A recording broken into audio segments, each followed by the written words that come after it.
Okay, I'm finally learning this song. Californication, let's see how it goes. 7, 7, 9, 9, 7, 9, 7, 10. Okay, not too bad. All right, 7. Oh crap, buzzing. 7, 9. Can't reach. 9. Okay, almost there.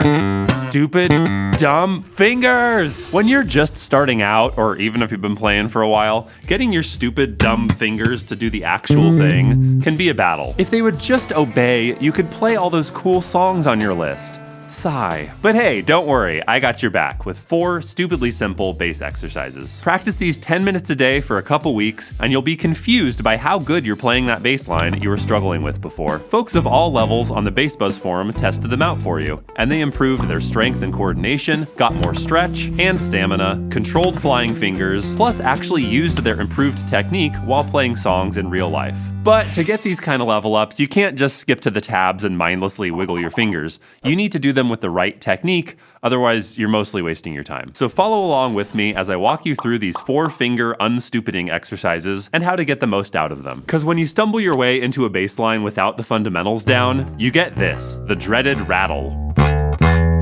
Which is why you need exercise 1, Strength Builder, which if you do it right, will give you the power to avoid the rattle of doom. Plus improve your note length, shifting, and plucking. So that rattle happens when the string doesn't have enough pressure pinning it to the fret wire, so it bangs in and out of contact, making a sound scientists call fa-da-da-da-da-da. And it sucks because your notes get constantly interrupted by the rattle, and it makes your tone weak and thin.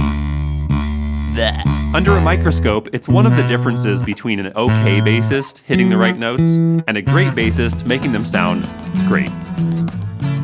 There are actually 2 kinds of rattle that plague you as a beginner, during notes and in between notes. If you're hearing rattle during a note when it's supposed to be ringing, you're either not pressing hard enough or not close enough to the end of the fret.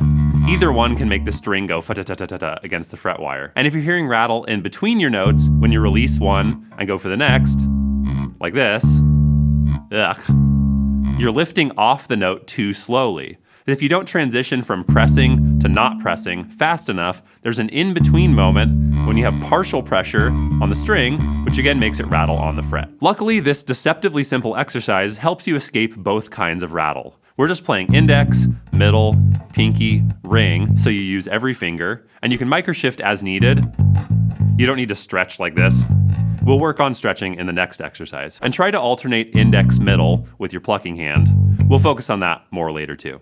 So during your notes, make sure you aim for the end of the fret with enough pressure to not hear rattle. And after notes, going into the rests, try to do a quick lift so you don't get transition rattle. You'll know you're winning at this exercise once you can get rattle-free notes consistently. Let's try it. Start with the video slowed down if you need to. 1, 2, 3, 4.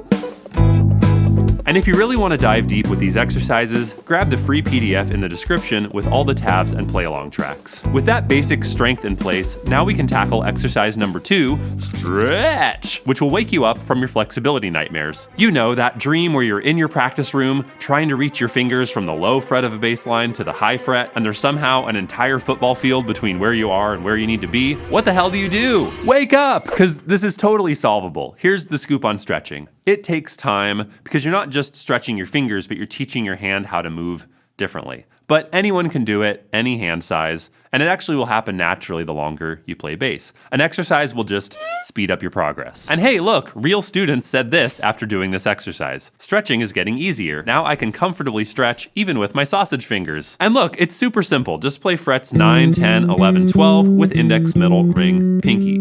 Hold each note down so you hold the stretch. Don't like do this. Obviously, that's not stretching. Then shift down 1 fret and do it again. 8, 9, 10, 11, etc. all the way to 4, 5, 6, 7. The further you go, the wider the frets are and the more you have to stretch. At some point in the exercise, you'll find your current limit of how far you can stretch. Maybe it's at 7, 8, 9, 10. From there, you can start micro-shifting just to survive the rest of the exercise. And over time, that limit will get closer and closer to the end. A solid stretch from 4 to 7 is good enough to be a gold standard for most bass stretching needs. If you're at like frets 2, 3, 4, 5, 1, 2, 3, 4, you don't need to stretch that. You can just micro-shift down there. I microshift that all the time, even though I have macro hands. Once you can get all the way down to 4, 5, 6, 7 with no microshifting, you can put on your graduation cap and sing Pomp and Circumstance to yourself. But it takes time, so keep at it and celebrate any improvement you see. Let's give it a whirl. 1, 2, 3, 4.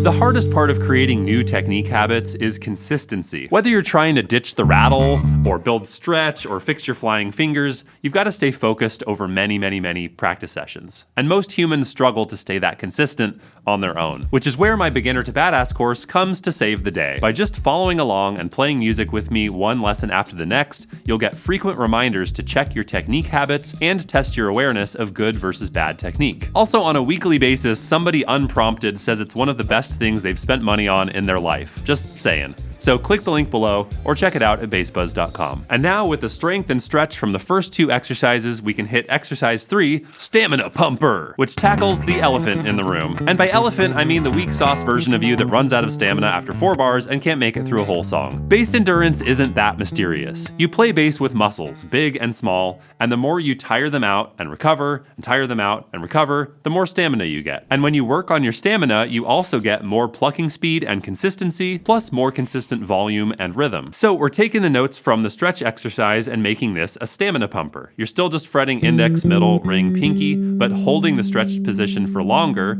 for more fretting stamina, and now working your plucking stamina with constant chugging index, middle, index, middle. If you can make it to the end alive with consistent rhythm, you win. Let's go. 1, 2, 3, 4.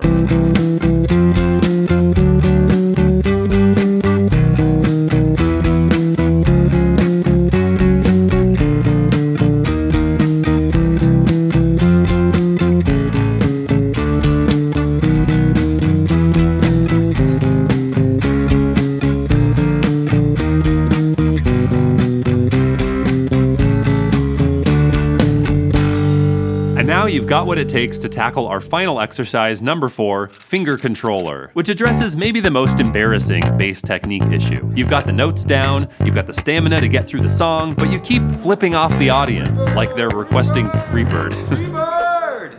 And this isn't just embarrassing. Exaggerated finger flails like this waste energy and make it harder to get to the next note in time. And with faster bass lines, it's basically impossible to get where you need to go. So this exercise will work on that in general, but specifically the most common flying fingers, the cup of tea, pinky flail, and the flip the bird middle finger. And hey, this one worked for real people too. They saw improvement in coordination and flying fingers, cleaner fretting, and more sustainable stretch. So here's how to actually get these benefits. In the first bar, fret index to pinky. When the pinky goes down, the index stays down, and the middle and ring come with the pinky like this. Next bar is going to be middle to pinky, so coming from that pinky finger, only lift pinky and ring to get to middle, and then add them back for the pinky note. And now for ring finger on the 9th fret, only lift the pinky, and then bring it back. And we do that note pattern twice, because they're the hardest fingers to get independent. Just watch out for that little offbeat rhythm at the end. 1, 2, and. To fully nail this exercise, you'll probably need to focus on 1 bar at a time in slow motion, and once you can do each transition slowly, you can start putting it together with a track like this. 1, 2, 3, 4.